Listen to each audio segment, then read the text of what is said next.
सवाल की तरफ चलते हैं, जो है 51 नंबर। अभी तक हम लोग 10 सवाल बना चुके हैं, ठीक है। आपको कोई डाउट है पिछले 10 सवाल में तो आप लोग बता सकते हैं, ठीक है। और इस सवाल को बहुत ही ध्यान से देखना है। हम लोग कह रहे हैं कि एक डिब्बे में 500 अंडे हैं, जिसमें से 3/25 भाग जो टूट गए, शेष अंडों का 4/5 भाग बेच दिया गया। तो शेष अंडों की संख्या ज्ञात करना है। तो इसमें भी कुछ हार्ड एंड फास्ट नहीं है, सवाल जो है आसान है। कहने का मतलब है कुल अंडे जो है हमारे कितने हैं, कुल अंडे हैं 500, जिसमें से कितने भाग टूटे हैं, 3/25 भाग टूट गया हुआ है। तो टूटे हुए अंडों की संख्या निकालना है। तो टूटे अंडों की संख्या, तो टूटे अंडों की संख्या क्या हो जाएगा, 500 गुने 3/25 भाग, 25 दूनी 50, यानी कि 60 अंडे टूट गए हुए हैं। फिर शेष अंडों का 4/5 भाग बेच दिया गया, तो शेष अंडे यानी कि बचे कितने, अच्छे अंडों की संख्या कितनी है, शेष अंडा, शेष 500 माइनस 60 बराबर हो गया 440। अब 440 का 4/5 भाग बेच दिया गया, तो बेचे हुए अंडे, तो बेचे हुए अंडों की संख्या निकालना है। तो 440 गुने 4/5, तो 5/40, 4 5/40, 800 का 32, 3 800 का 32 और 3 35। अतः बचे अंडों की संख्या, बचे हुए अंडों की संख्या बराबर क्या हो जाएगा, तो 440 अंडे बचे हुए थे, मतलब शेष जो था टूटने के बाद 440 बचा था। तो 440 में चार उसका 4/5 भाग बेच दिया गया, यानी कि 352 अंडे बेच दिए गए। तो कितने अंडे बचे, तो 440 में 352 को हम लोग घटा देंगे, 10 में से 2 गया 8, फिर कितना 13 बचा, तो 8 5 13 बचा, कट गया। तो टोटल कितने अंडे बचे हमारे पास, 88 अंडे बचे बचे। तो इस तरीके से सवाल को हम लोग नेक्स्ट सवाल की ओर बढ़ते हैं। सवाल जो है कह रहा है एक आयताकार प्लॉट है जिसकी लंबाई जो है चौड़ाई तो हम लोग नेक्स्ट सवाल की ओर बढ़ते हैं। देखिए सवाल जो है 15 नंबर 2 है। 15 जो सवाल जो कह रहा है क्या है कि 12 मीटर बाई 10 मीटर कक्ष के जो फर्श है उसको ढकने के लिए 10 सेंटीमीटर और 8 सेंटीमीटर कितने आयताकार पट्टियों की आवश्यकता होगी। यहाँ पर जो हमारी जो आयत फर्श है उस फर्श की लंबाई चौड़ाई जो है वो मीटर में दी हुई है, ठीक है। जरा सवाल को हम लोग गौर से पढ़ेंगे, ये मीटर में है और ये सेंटीमीटर में, सॉरी ये भी मीटर में ही है। और हमारा जो पट्टी जो है वो इस तरीके से बिछाया जाएगा यहाँ पर। तो ये जो है 10 सेंटीमीटर होगा और यहाँ पर 8 सेंटीमीटर होगा, ठीक। तो हम लोग जैसे पिछली बार गलती कर दिए थे हम लोग कि मीटर और जो घंटे मिनट को आवर में चेंज नहीं किए थे, ठीक। इससे हमारा कितना बड़ा ब्लंडर मिस्टेक हुआ था। तो इस बार हम लोग उस गलती को सुधारेंगे और अच्छे से ध्यान देंगे कि हम लोग देखिए ये जो हमारा जो है पूरा क्षेत्रफल जो है ये यूनिट जो लंबाई चौड़ाई जो है ये मीटर में दिया हुआ है, और पट्टी जो है सेंटीमीटर में दिया है। तो क्या कर सकते हैं हम लोग दशमलव में इसको कन्वर्ट करके बना सकते हैं, या फिर मीटर को हम लोग सेंटीमीटर में भी कन्वर्ट करके बना सकते हैं। दोनों तरीके हैं हमारे पास। तो हम लोग कोशिश करेंगे कि मीटर को सेंटीमीटर में कन्वर्ट करके बनाएं, ताकि हमारा कैलकुलेशन क्या हो जाए, आसान हो जाए। और इसके अलावा और कुछ तरीका है, मतलब कि और कोई जरूरत नहीं है कि हम लोग सेंटीमीटर को मीटर को सेंटीमीटर में बदल रहे हैं, बस कैलकुलेशन आसान हो जाए। तो हम पूरे फर्श का क्षेत्रफल निकालेंगे, और फर्श के क्षेत्रफल निकालने के बाद उस पट्टी का एक पट्टी जो है कितना क्षेत्रफल घेर रहा है ना, कितने इलाके को कवर कर रहा है, उस इलाके का क्षेत्रफल निकाल करके डिवाइड कर देंगे, ठीक है।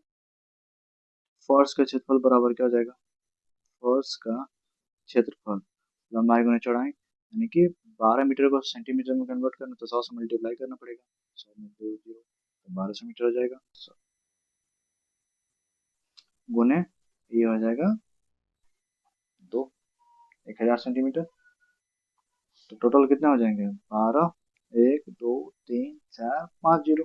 का सबसे सिंपलेस्ट रूल क्या होता है कि नॉर्मल जो है मल्टीप्लाई कर दीजिए, 12 1 12, 12 कम 12, और जितना जीरो है लास्ट में सबको उतना गिन कर रख देना है। तो कितना है हमारा 12 लाख सेंटीमीटर स्क्वायर। ये पूरा फर्श का क्षेत्रफल हुआ। अब हम लोग एक पट्टी का क्षेत्रफल निकालेंगे। तो एक पट्टी जो कितना क्षेत्र घेर रहा है, 10 × 8 तो बराबर 80 सेंटीमीटर स्क्वायर। ठीक है, अब हम निकालना है कुल पट्टियों की संख्या, तो कुल पट्टियों की संख्या बराबर क्या हो जाएगा, कुल पट्टी की संख्या बराबर पूरे फर्श का क्षेत्रफल बटा एक पट्टी का फर्श का क्षेत्रफल जो इतना घेर रहा है, जितना कवर कर रहा है। एक जीरो से एक जीरो कैंसिल, 4×3 = 12, दूनी 8 और यहाँ आ जाएगा 4×3 = 12, तो 1 2 3 4 जीरो बचा, 15 से कटेगा, 15×2 = 30, 1 2 3, यानी कि टोटल जो है कितने पट्टियों की आवश्यकता होगी, 15,000 पट्टियों की आवश्यकता होगी जो पूरा फर्श को ढक लेगा। ठीक है, इस सवाल का समाधान इसी तरीके से होगा। नेक्स्ट सवाल जो है पूछ रहा है हमारा 50 नंबर 3 पर हम लोग बढ़ चुके हैं। हमारा नेक्स्ट सवाल क्या कह रहा है कि कौन सी राशि है जो कि 8% वार्षिक साधारण ब्याज की दर से 4 वर्षों में 660 रुपया 6,600 रुपये हो जाएगी। तो कहने का मतलब हमारी कौन सी राशि, राशि का मतलब यहाँ से मूलधन पूछ रहा है कि मूलधन हमारा कितना होगा जो दर 8% वार्षिक ब्याज की दर से, ठीक है, 4 वर्ष में, यानी कि समय जो है कितना ले रहा है, 4 वर्ष, तो 4 वर्ष में हमारा मिश्रधन जो होगा वो कितना हो जाएगा, 6,600 रुपये हो जाएगा। ठीक है, सवाल सिंपल है, फॉर्मूला बेस्ड सवाल है। ठीक है, तो मूलधन क्या होता है, पहले मैं इस बात को क्लियर कर दूँ। मूलधन वह राशि होता है जिसको हम लोग कर्ज के तौर पर, उधार के रूप में किसी कंपनी से, किसी व्यक्ति से हम लोग उधार लेते हैं। ठीक है, समय जितने वक्त के लिए लेते हैं और जिस रेट से हम लोग पैसा को चुकाने का, अदा करने का एक रकम तय करते हैं। ठीक है, वो हमारा रेट हो गया। इस प्रति सैकड़ा रुपए हम कितने रुपए अदा करेंगे उसके हिसाब से। अब मिश्रधन, मिश्रधन क्या होता है, हमारा मिश्रधन जो होता है वो कुल मूलधन प्लस अतिरिक्त जो भी उसका जो कर्ज था, ठीक है, जो ब्याज आया, उसको मिलाकर जब हम लोग रिटर्न करते हैं तब हमारा मिश्रण होता है।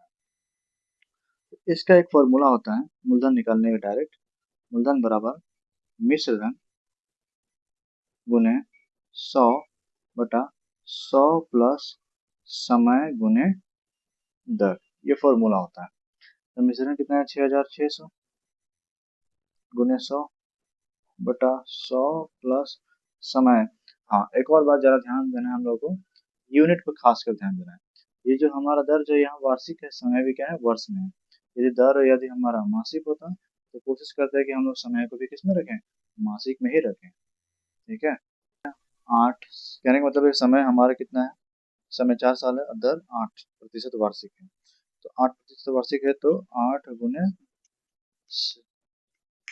4 कर देंगे, कितना हो गया, 6,600 गुने 100/100 प्लस 8×4 = 32, तो कटेगा कितना, 6,600 गुने 100, 132 हो गया। अब 132 को कैंसिल करना हमें, कितना से कट सकता है, 6 से कटेगा, 6×2 = 12, 6×2 = 12 कट गया, फिर 11 से कटेगा,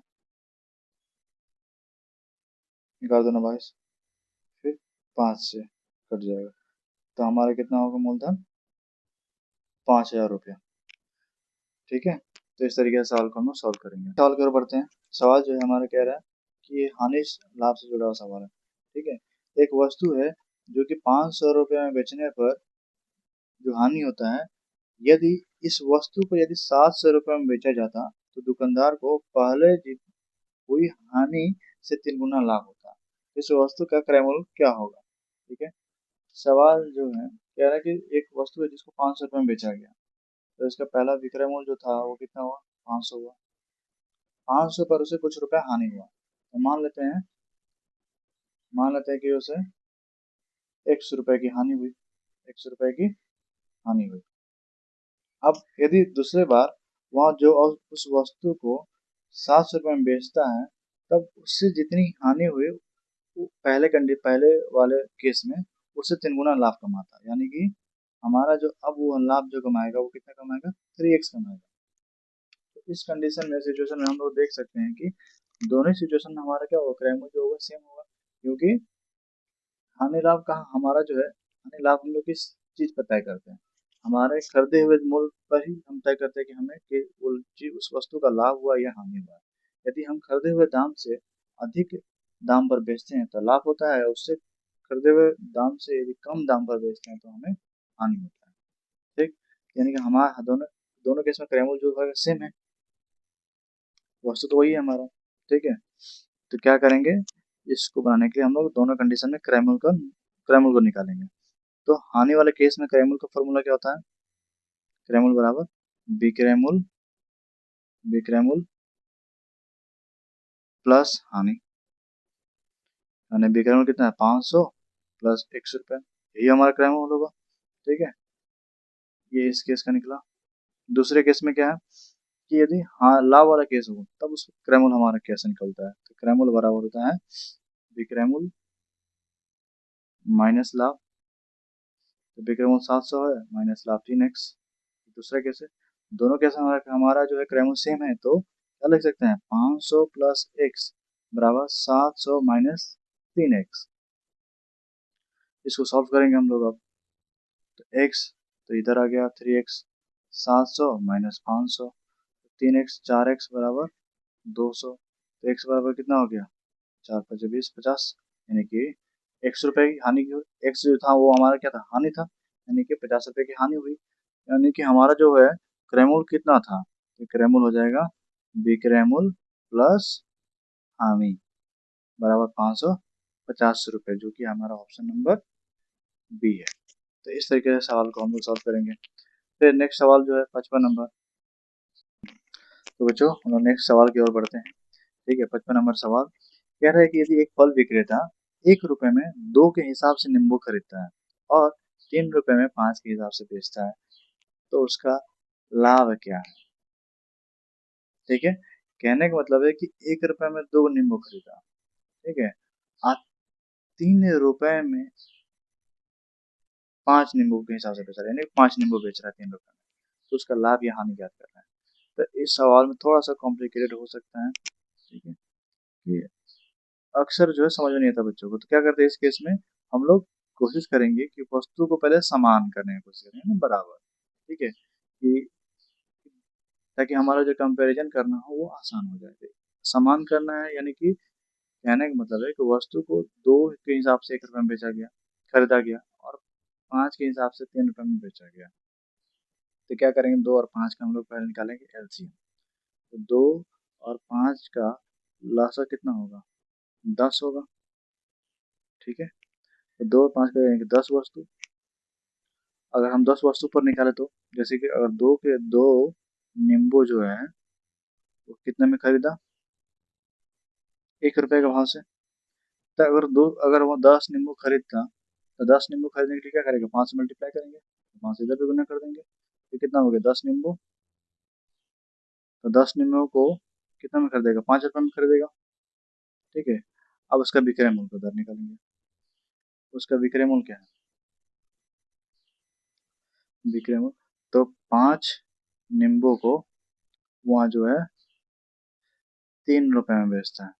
ठीक है, तो इस तरीके से 10 नींबू को कितना में बेचेगा, तो 5 इंटू 2 बराबर 3 इंटू 2 कर देंगे इधर भी, यानी कि यहाँ हो जाएगा 10 नींबू और 6 रुपया। ठीक है, यानी कि हम कह रहे हैं कि ये जो वस्तुओं को समान कर दिए। ठीक है, तो 10 नींबू को खरीदता है 5 रुपए में, और वहाँ बेच कितना रहा है 10 नींबू को बेच रहा है 6 रुपए में, तो ओवरऑल से क्या हो रहा है लाभ हो रहा है, तो लाभ प्रतिशत निकालना है, तो लाभ प्रतिशत बराबर क्या होता है विक्रय मूल्य माइनस क्रय मूल्य बटा क्रय मूल्य गुने 100, तो 1/5 गुने 100 बराबर 20% का उसे लाभ होता है। ठीक है, इस सवाल को इसी तरीके से हम लोग सॉल्व करके समझेंगे और प्रश्न बनाएंगे। मैं उम्मीद करता हूँ कि आप लोग मेरे साथ अभी भी टिके हुए हो, है ना, सवाल जो है समझ में आ रहा है आपको। चलिए अब हम लोग नेक्स्ट सवाल की ओर बढ़ते हैं। 56 नंबर सवाल कह रहा है कि निम्न में से कौन सा कथन सत्य है। एक शून्य विषम संख्या है, शून्य क्या विषम संख्या है, शून्य एक सम संख्या है, शून्य एक अभाज्य संख्या है, शून्य ना तो विषम संख्या है ना ही सम संख्या है। ये सवाल जो है शून्य के बारे में, तो शून्य क्या है? शून्य ना तो हमारा सम संख्या है ना तो विषम संख्या। ये लोग पढ़ चुके हैं हम लोग पूर्ण संख्या की परिभाषा में ऑलरेडी ये बात मेंशन है कि क्या होता है, जीरो ना ही सॉरी जीरो ना तो सम संख्या है ना ही विषम संख्या है। जीरो ना तो सम संख्या है ना ही विषम संख्या। ये क्या है? ये जो है जीरो जो है पूर्ण संख्या होता है। क्या होता है? पूर्ण संख्या, कंप्लीट नंबर, होल नंबर। चलिए 57 नंबर सवाल। वह बड़ी से बड़ी तथा छोटी से छोटी 5 अंकों की संख्या जो अंक 0, 3, 6, 7 तथा 9 से बनी है, जब कोई अंक दोहराया नहीं आए आए शायद सवाल में कुछ लिखिए, दोहराया नहीं जाए लिखना चाहिए, जाए का अंतर है। ठीक है, यानी कहने का मतलब है कि हमारे पास अंक जो दिया हुआ है 0, 3, 6, 7, 9 दिया हुआ है। अब इससे हमें 5 अंकों की बड़ी संख्या, 5 अंकों की छोटी संख्या बनाना है, बिना अंक को दोहराए हुए, और अंतर इसका बताना है। तो बड़ी संख्या जो बनेगी 5 अंकों की, वो क्या होगा? सबसे पहले बड़ा संख्या लिखते हैं, 9 है, 7, 6, 3, 0। और छोटी संख्या बनाना है, छोटी संख्या बराबर क्या होगा? अगर ध्यान रहे, यदि हम लोग 0 को पहले लिखते हैं तो उस जीरो का कोई वैल्यू नहीं है, क्योंकि वो कितना अंकों का बन जाएगा, फिर जो संख्या है ना वो 4 अंकों की बन जाएगी। ठीक है, तो हम लोग क्या करेंगे, जीरो को किसी एक छोटा अंक है उसके जस्ट बाद बड़ा वाला अंक है उसके बाद रखेंगे, जैसे कि 3, 0, 6, 7, 9। अब इसका अंतर निकाल देंगे हम लोग। 10 में से 9 गया 1, फिर 7, 12, 10, 12 में से 7 गया तो 5 हुआ, 6, 15 हुआ, 15 में से 6 गया 9, 6, 9 में से 3 गया। ठीक है, तो इस तरीके से हमारा 66,951 रुपये इक्यावन होगा आंसर। 58 नंबर सवाल क्या कर रहा है कि संख्या 584356 में अंक 5 का स्थानीय स्थानीय एवं मूल्य का योग क्या होगा? ठीक है, तो पाँच के स्थान का स्थानीय मूल्यों का योग क्या होगा? यानी कि संख्या दिया हुआ है 5458356, इसमें 5 का स्थानीय मान क्या होगा? इसका 5 का स्थानीय मान होगा 50, और यहाँ पर क्या होगा? क्या दाएं सैकड़ा, हजार, दस हजार, लाख, यानी कि 5 लाख। 5 लाख में 50,000 जोड़ देंगे तो 50 जोड़ देंगे तो कितना होगा? 5,50,000। 5,50,000, तो इसका योगफल इतना आएगा बस। नेक्स्ट 59 नंबर सवाल।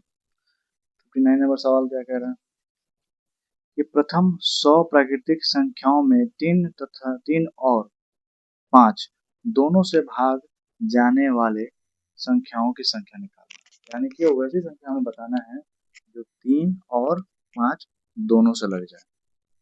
ठीक है, वो भी 100 के अंदर, 100 के अंदर, यानी कि वो हमारी संख्या ना तो 3 से लगना चाहिए केवल, और ना केवल 5 से लगना चाहिए, 3 और 5 दोनों से ही लगना पड़ेगा सवाल उस संख्या में। ठीक है, तो क्या करेंगे इस कंडीशन में? 3 और 5 का मल्टीपल यानी कि 15। 15 एक ऐसा संख्या, यानी कि 15 के पारा में जो भी जितना भी संख्या है वो सब सारे का सारा भाग लग जाएगा, इतना तो मालूम है हमें। ठीक है, तो हम लोग कोशिश करेंगे कि हम लोग सिंपल तरीके से सवाल को सॉल्व करें। ठीक है, 3 और 5 दोनों से लगाना है, तो क्या करेंगे, 3 और 5 को पहले गुना कर देंगे। 3 और 5 कितना हो जाएगा? 15, यानी कि 15 के पारा में जितने आने वाले संख्या होंगी वो सारे के सारे 3 और 5 से लगने वाली है। ठीक है, तो जरूरी नहीं कि जो केवल संख्या 3 के पारा से जो भाग लग जाए वो 5 से भी लग जाए। ठीक है, तो जैसे 3 चौका 12 होगा, तो 12 जो है 3 से लग सकता है, 5 से नहीं लगेगा। इस तरह इसलिए हम लोग सवाल में अब वैसे नंबर्स की संख्या खोज रहे हैं जो कि 3 और 5 दोनों से लगे। तो 15 का पहाड़ा में आने वाला जितना भी टोटल संख्या होगा सब 3 और 5 दोनों से कटेगा। तो 15 का पहाड़ा में कितना होगा, जो कि कितना संख्या है जो 100 से कम है? तो 15 का टेबल लिख लेंगे, 30, 15 45, 15 60, 15 75 15 छक 90 15 सत्तर 105। 105 को इंक्लूड हम लोग नहीं करेंगे। ठीक है, तो कितनी संख्या है यहाँ से? 1 2 3 4 5 6। टोटल कितनी संख्या है? टोटल कुल संख्या जो है 6 है, तो ऑप्शन हमारा डी होगा। इस तरीके से बना सकते हैं। फिर लास्ट हमारा आखिरी सवाल इस सेट का, निम्नलिखित में से कौन सी एक संख्या जो 3 4 और 6 से भाज्य है? निम्नलिखित में से जो संख्या है, हमारे पास चार ऑप्शन दिया है, 36 है, 60 है, 80 है और 90 है। और कह रहा है कि जो इन 3 और 4 और 5 और 6 से भाग लग जाए, तो कौन संख्या है? तो हमें पता है कि 3 से भाग लगना है तो क्या करना पड़ेगा? 4 से लगना है, 5 से लगना है और 6 से लगना है। तो विभाजकता नियम भी हमें मालूम है, 3 से भाग लगना है तो क्या करना पड़ेगा? उस संख्या का सारा जोड़ जो है 3 से भाग लगना चाहिए। तो 12 3 36, मगर 4 9 36, 4 से कट जा रहा है। ठीक है, मगर 5 से नहीं कटेगा क्योंकि 5 से भाग लगने के लिए 0 और 5 होना चाहिए। तो इस वजह से ये संख्या नहीं कटेगा, तो इसको ऑप्शन ए जो है कैंसिल हो जाएगा हमारा। अब हमारा ऑप्शन बचता है बी 60। अब 60 पर ध्यान देंगे तो 15 चौके 60, 14 या 60, 12 पच्चीस 60 और 30, 3 से भी कट जाएगा, 20 के पड़ा में आ जाएगा। तो इस तरीके से हमारा ऑप्शन जो है बी होगा। 60 ऐसी संख्या है जो कि सभी से भाग लग जा रहा है, 5 से भी, 4 से भी, 3 से भी। तो हमारा ऑप्शन ये सही होगा। ठीक है, तो इस तरीके से हम अपना जो है इस लेक्चर को समाप्त करते हैं। उम्मीद करता हूँ कि आप लोगों को जो है इस लेक्चर जो है पसंद आया होगा, समझ में आया होगा। ठीक है, हम लोग इसी तरह के और भी लेक्चर्स लाएंगे, और भी जितने प्रीवियस ईयर क्वेश्चंस हैं उसका प्रैक्टिस करेंगे।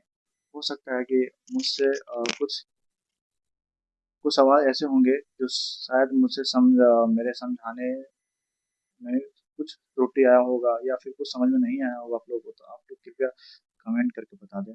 मैं दोबारा से प्रयास करूंगा, मैं उस और अच्छे से समझा पाऊँ, जिससे मैं और इम्प्रूवमेंट कर पाऊँ। ठीक है।